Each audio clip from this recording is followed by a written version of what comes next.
What's up, guys? It's Jonathan with One Big Impact. So I'm traveling, I'm in Barcelona, and I want to talk a little bit about mental health. And ooh, is that a raccoon? I just saw a raccoon. Son of a beehive. Look, come here, I'll give you some nuts. Come here.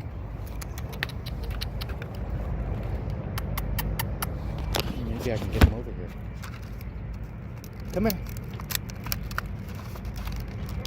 You want a pistachio? He doesn't attack me. Let's see. Here.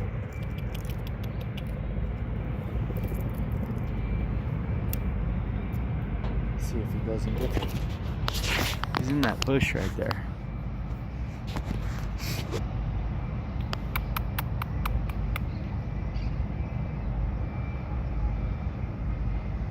Interesting.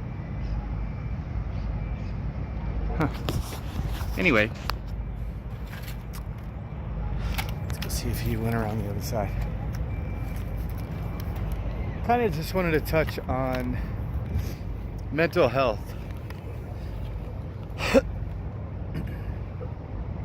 I know just as well as you know, as other people know, that mental health never takes a break. Whether you're traveling, whether you're excited, yeah, he's in there. I don't want to get too close and stir him up. Yeah. Come here.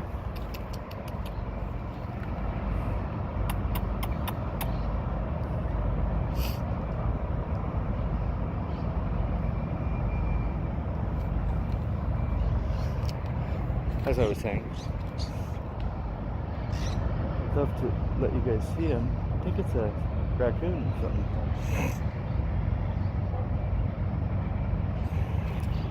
Mental health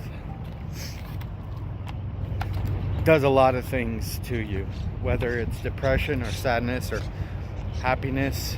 A lot of people don't understand. When I say I'm bipolar, it's not a joke. I don't use it as an excuse. I don't use it as a crutch, but it really doesn't take breaks.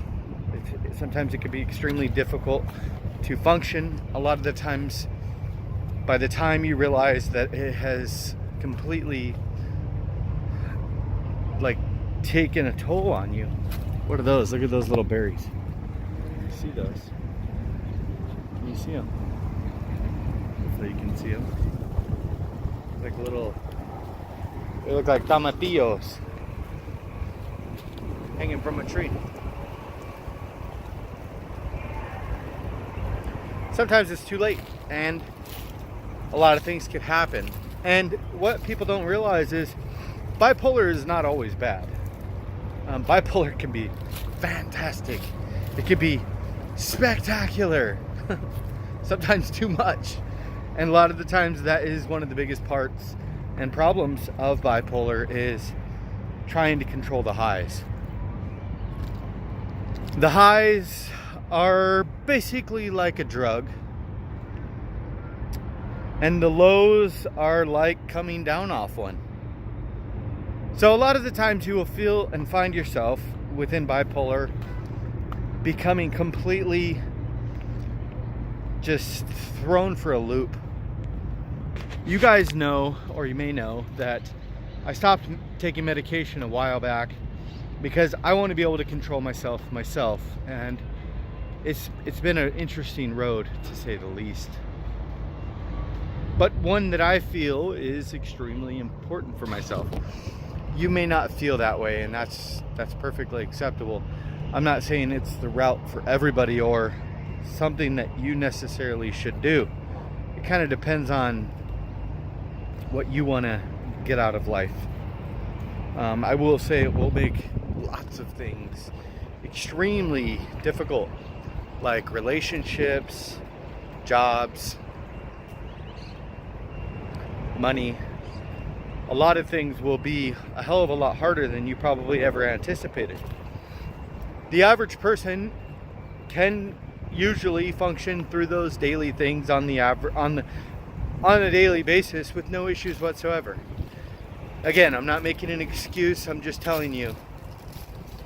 Joking, saying you're bipolar, joking, saying you're depressed or sad is something you should never do. If you have not been diagnosed by a clinical professional, please do so. At least so you know if it's true or not. Don't just make up these things, because for those of us that actually suffer from this type of thing, it's not a game. I really wish somebody could reach inside my head and snap it out, because I would like to function regularly. Now, I'm not saying that I'm irregular necessarily, but it's hard and it's difficult, and it's something that is challenging every single day for me. For those of you that are struggling with bipolar or depression or anxiety or ADHD, there is resources. But I think most importantly, when you're going through those highs or you're going through those lows, pull back and think about it. Sometimes, like the last few days, I've been going through a low, and I actually realized there was no reason for it. There was actually not really a valid reason for me to feel that way. So I realized that my issue or my mental deal was kind of taking advantage of me. You might be experiencing that too. And don't worry, just because you're not bipolar or depressed doesn't mean you can't experience those things, because you can. All I'm saying is, I started taking meds when I was 3 years old. Started with ADHD medication, Ritalin, Dexedrine, Adderall. Moved to clonidine, Klonopin, Seroquel. Zoloft, Xanax, Prozac. What else have I taken along the way? Then it got really bad into Depakote, lithium, all the bipolar meds that made me so suicidal and things. It was difficult. And I will say there's always help as far as like if you're struggling. And you always have to remember that it's not as bad as you think. Sometimes you just have to step outside your mind, get outside, enjoy some fresh air, and realize, you know what, today's going to be okay, because it's just another day.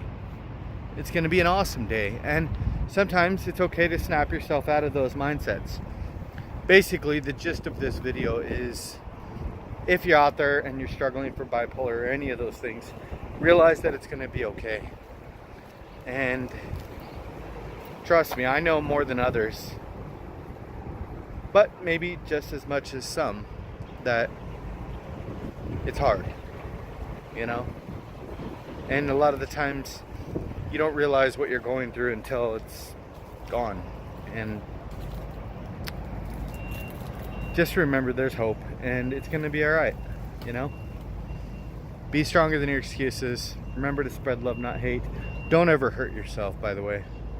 If you're thinking about those things, please remember that suicide and things like that are a permanent fix to a very, very, very temporary problem. Your life can be filled with amazing experiences just like this, going to Barcelona and enjoying the great outdoors and everything. Even though sometimes when you travel you might be sad because you're bipolar. That's just how it works. Have a good day, guys. Keep up your spirits and have an awesome week. Thanks.